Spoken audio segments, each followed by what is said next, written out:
రేపటి నుంచి పార్లమెంట్ శీతాకాల సమావేశాలు ప్రారంభం కానున్న నేపథ్యంలో కేంద్ర మంత్రి రాజ్నాథ్ అధ్యక్షతన అఖిలపక్ష పార్టీల భేటీ జరిగింది. రాష్ట్రానికి రావాల్సిన నిధులు, పోలవరం పెండింగ్ ప్రాజెక్టులపై సభలో చర్చించాలని కోరినట్టు ఏపీకి చెందిన కూటమి ఎంపీలు తెలిపారు. పోలవరం ప్రాజెక్టు పనులు మళ్లీ మొదటికే వచ్చాయని, ఈ పరిస్థితి ఎందుకు వచ్చిందో చర్చించాలని కోరినట్టు ఎంపీ శ్రీకృష్ణదేవరాయలు తెలిపారు. అఖిలపక్ష సమావేశం అన్ని పార్టీల మీటింగు అనెక్సీలో అటెండ్ కావటం జరిగింది.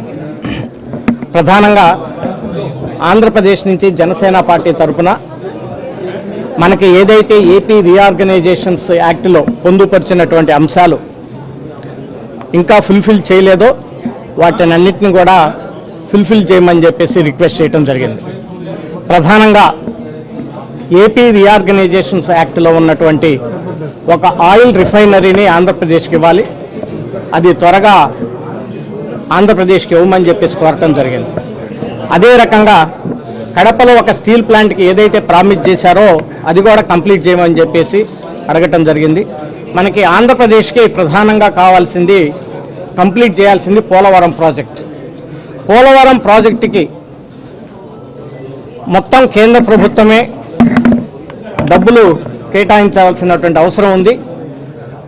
వీలైనంత త్వరగా వచ్చే 1-2.5 సంవత్సరాల్లోనే ఈ పోలవరం ప్రాజెక్ట్ని, ఏదైతే మొట్టమొదటి నుంచి పోలవరం ప్రాజెక్టు ఏ హైట్ని అయితే కోరుకుంటున్నారో ఆంధ్ర రాష్ట్ర ప్రజానికం, ఆ హైట్ తగ్గినీయకుండా రీహాబిలిటేషన్ కూడా మొత్తం కేంద్ర ప్రభుత్వం డబ్బులు ఇచ్చి దాన్ని కూడా త్వరగా కంప్లీట్ చేయమని చెప్పేసి అడగడం జరిగింది. ఈరోజు జరిగిన ఆల్ పార్టీ మీటింగ్లో రేపు వింటర్ సెషన్లో ఏ విషయాలపైన మేము మాట్లాడదలుచుకున్నామనే వాటి గురించి ఈరోజు మేము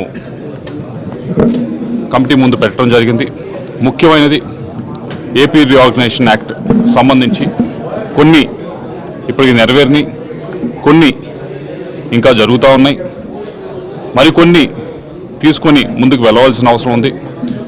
ఏదైతే పోలవరం ఉందో అది గడిచిన 10 సంవత్సరాల నుంచి కూడా ఏ విధమైన అభివృద్ధి జరుగుతూ ఉంది, ఏ విధంగా ముందుకు పోతా ఉంది అనే దాని గురించి హౌస్లో డిస్కస్ చేయాలని చెప్పి, ఏ విధంగా గడిచిన 5 సంవత్సరాల్లో పోలవరం పనులన్నీ కూడా ఆపేసి డయాఫ్రామ్ వాల్ కానీ మిగతావి కానీ అన్నీ కూడా మళ్ళీ మొదటికి వచ్చే పరిస్థితి ఈరోజు ఎందుకు వచ్చింది అనే దానిపైన రేపు హౌస్లో మాట్లాడాలని చెప్పి మేము కోరటం జరిగింది.